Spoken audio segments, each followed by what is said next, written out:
पुलकेशी नगर के एमएलए अखंड श्रीनिवास मूर्ति ने आज पुलकेशी नगर असम्बली हलके के मुख्तलिफ इलाकों में योम जमहूरिया की तकरीब में हिस्सा लिया।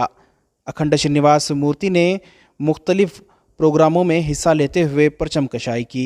इन्होंने आज के दिन को अम्बेडकर से मंसूब करते हुए कहा कि डॉक्टर बी.आर. अम्बेडकर ने संविधान लिखा और इस जमहूरियत को एक पहचान दिलाई। उन्होंने कहा कि अम्बेडकर के इस संविधान को समझने की ज़रूरत है और इस पर चलने की ज़रूरत है। अखंड श्रीनिवास मूर्ति और उनके दोस्तों अहबाब भी इस तकरीब में शामिल रहे। एसके गार्डन की कर्नाटका पब्लिक स्कूल में परचम कशाई करते हुए एमएलए अखंड श्रीनिवास मूर्ति ने बच्चों को योम जमहूरिया की मुबारकबादी पेश की। ಎಲ್ಲರಿಗೂ ನಮಸ್ಕಾರ।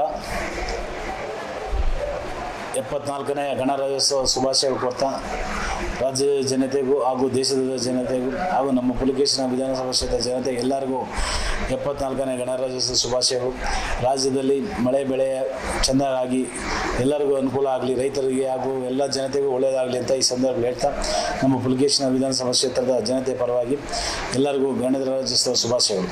ಇವತ್ತು ನಮ್ಮ ಡಿಜಿಹಳ್ಳಿ ಕರ್ನಾಟಕ ಪಬ್ಲಿಕ್ ಶಾಲೆಯಲ್ಲಿ ಗಣರಾಜ್ಯೋತ್ಸವ ಆಚರಣೆ ಮಾಡಿದ ಅವರಿಗೆಲ್ಲರಿಗೂ ಶುಭಾಶಯಗಳು ಕೊಡ್ತಾ ಆ ಶಾಲೆಯಲ್ಲಿ ಒಂದು ಹೊಸ ಕಟ್ಟಡ, ಒಂದು 4 ಕೋಟಿ ರೂಪಾಯಿ ಬಿಲ್ಡಿಂಗ್ ಹೊಸ ಕಟ್ಟಡವನ್ನು ಪ್ರಾರಂಭ ಮಾಡ್ತಾ ಇದ್ರಿ ಹಾಗೂ ಆ ಶಾಲೆಯ ಸುತ್ತು ಕಾಂಪೌಂಡ್ಗಳನ್ನು ರೈಸ್ ಮಾಡೋಂಥ ಕಾಮಗಾರಿಗಳು ಬರೋವಾರದಿಂದ 2 ಶಾಲೆಯನ್ನು ಮಾಡ್ತಾ ಇದ್ರಿ ಹಾಗೂ ಶಾಲೆಯಲ್ಲಿ PUC ಕಾಲೇಜನ್ನು ಓಪನ್ ಮಾಡಿದ್ದೀರಿ।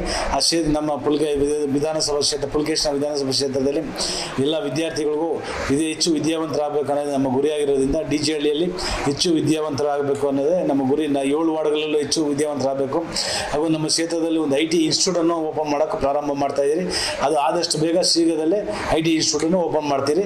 ನಮ್ಮ ಪುಲಕೇಶಿನ ವಿಧಾನಸಭಾ ಕ್ಷೇತ್ರದಲ್ಲಿ ಎಲ್ಲರಿಗೂ 74ನೇ ಗಣರಾಜ್ಯೋತ್ಸವ ಶುಭಾಶಯಗಳು।